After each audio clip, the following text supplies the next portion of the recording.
I'm Noreen and this is my husband Jay, and recently we got to buy our dream home in Kentucky. And while we absolutely love it here, reality has set in with the house and there are some things that we just need to address. So while we go through each project and make it our own, we want to bring you along to show you the befores and after and bring you some tips along the way. Welcome to the Kentucky Home Chronicles. Hello, welcome back to the Crafty Organizer. I'm Noreen Eppley and I'm so excited to bring you along on this journey. When I posted the last video, I had asked if you guys wanted me to separate the move and things I was doing with the house in a separate channel, or if you wanted me to keep it all together with the normal DIYs, upcycles, and organizing tips. And the almost unilateral answer was keep it all together. So what I'm going to do is call things that have to do with DIYs or upcycles for the house as the Kentucky Chronicles. And that way you'll know right away if it's something that you want to watch. And then of course, I'll keep bringing you all of the updates for doing normal DIYs, upcycles, and anything crafty or organizing related, and I'll just name it as such so that you know what it is, and if you want to watch it, you can. So I'd shared on a short that the truck came on a foggy day at the beginning of December. It was amazing watching these guys take everything that we had packed into rooms in an organized manner, pull it all outside. Our entire house's contents were in the driveway.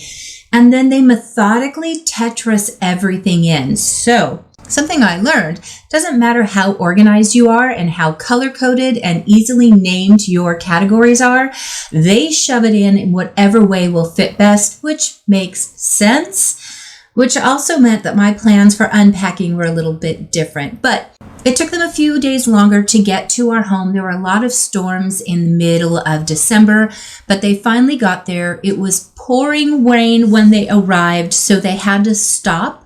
Because it was raining so hard, everything just got shoved in the garage. And as I mentioned, I thought it would all be neatly organized and categories would stay with categories. You know, I love likes with likes. That's not how it got unloaded. It all just shoved inside and there was no pathway and it was a mess. But in the middle of that first day that they were delivering our things and the second day, my kids flew in. Their college break had ended and they got to come see me. So we did manage to find the Christmas tree and get that up. And that gave me an amazing Christmas memory in our new home right at the start, which was amazing. They came back a second day to finish unloading. Because of the way our property is on such a steep driveway, they had to leave the truck down at the street, and they had a secondary truck that they would transfer from the semi onto the small cargo van, and then they would drive up and down the driveway. Something I learned in Kentucky is you're not supposed to block the main highway.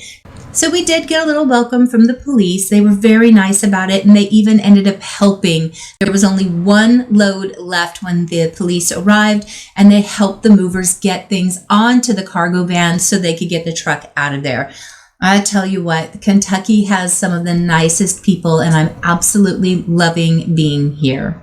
The next thing we got to deal with is we have a couple of power outages here, and on one of the power outages, when the power came back on, there was a power surge and it blew our 220 circuit, which meant anything that was on it, like the big appliances such as your dryer, your oven, were kaput.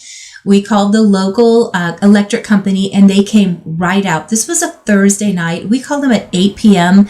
They were out within 40 minutes and stayed until almost 11 p.m. trying to get power back on for us. And it turned out everything coming from the power lines to the house was perfect. But another surprise with this house was that the electric wasn't done correctly, so we lost our 220 line. It just fried. So we had to have an electrical company come out, and they were actually amazing. This was Copper Line Electric, and like I said, our electric company was here until 11 o'clock at night.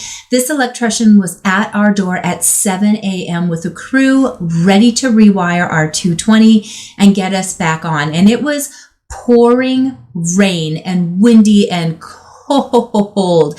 Apparently Kentucky is having the coldest winter in the history of like the last, I think, 50 years. They're supposed to get dustings. We've had many inches of snow and ice and cold, like 0 degrees.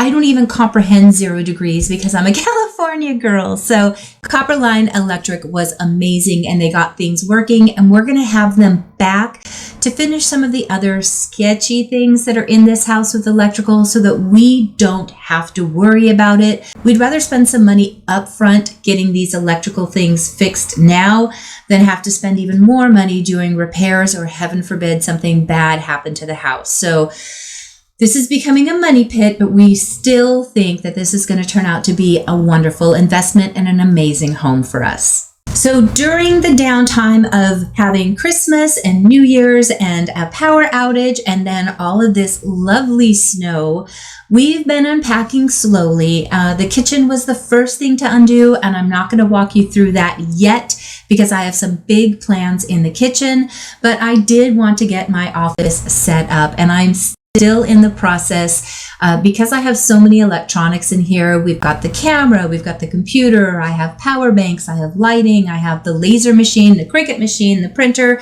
We're going to be putting in a dedicated circuit so that I don't blow the whole house when I plug things in. So I will be giving you a full tour and how I ended up coming to the ideas that I had to make this my bullseye zones. You know, I love those, making sure the things that I use the most are in reach. But I'll walk you through that on a whole separate video.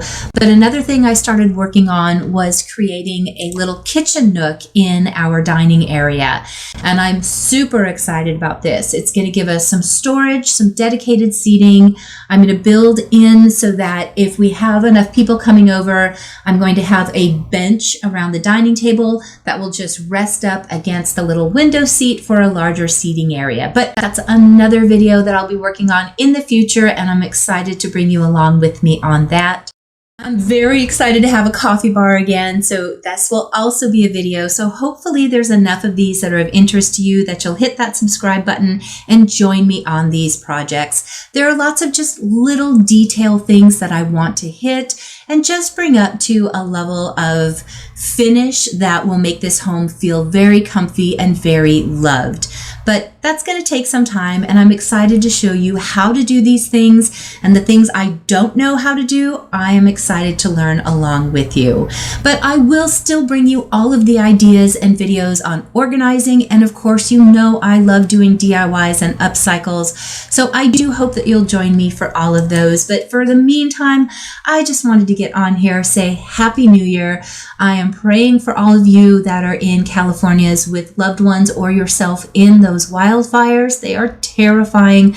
I keep getting updates from family members, so I pray that everyone that you know and you yourself are safe. And if you're in any of these areas where they've had the crazy snowstorms, I hope you are warm and safe, and I look forward to seeing you very soon with one of the videos showing how I am bringing this to be our home. I love you guys, and I'll see you very soon.